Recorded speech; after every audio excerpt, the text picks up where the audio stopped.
Now, as you can see, this minimal token implementation allows us to track the balance of each party.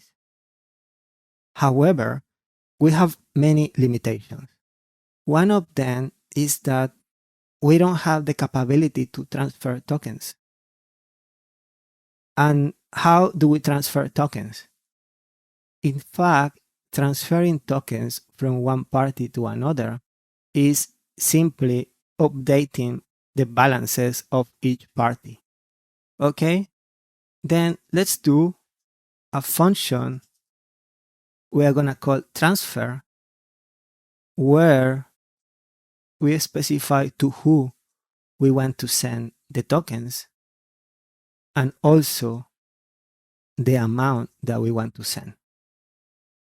Then we say that it's going to be external. And now what we do is the balances of the sender, whoever is calling transfer, is going to be now equals to balances that he already has. Okay? In this way, we are accessing the value minus the amount that he wants to transfer. Okay? And then the balances of the new person of the two address is going to be equal to the balances that he already has, okay, plus the amount. Okay? As you can see, we are simply taking tokens from this party and putting tokens to this party. However, again, everything is about keeping a table with the balances. Okay? Let's add a require here to validate a condition. The condition will be that the balance of the sender has to be bigger or equals than the amount that he wants to transfer. And if that is incorrect, we simply say insufficient balance. Okay?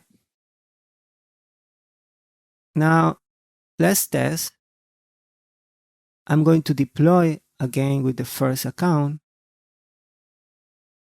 And now, let's check the balance again. 1,000, total supply 3,000. But now, let's send to the party number 2. Okay? So I'm copying the address. Then I come back to the first account. And I'm going to say, I want to transfer to the second address, the second account, this one. I want to transfer 100. Okay?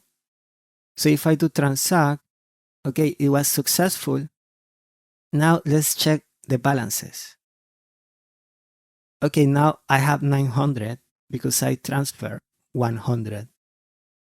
And now the total supply, let's see what is the value. It's still 3,000. Okay? Now let's check the balance of the other party, which in theory should be 1,100, right? So let's check it, and it is correct.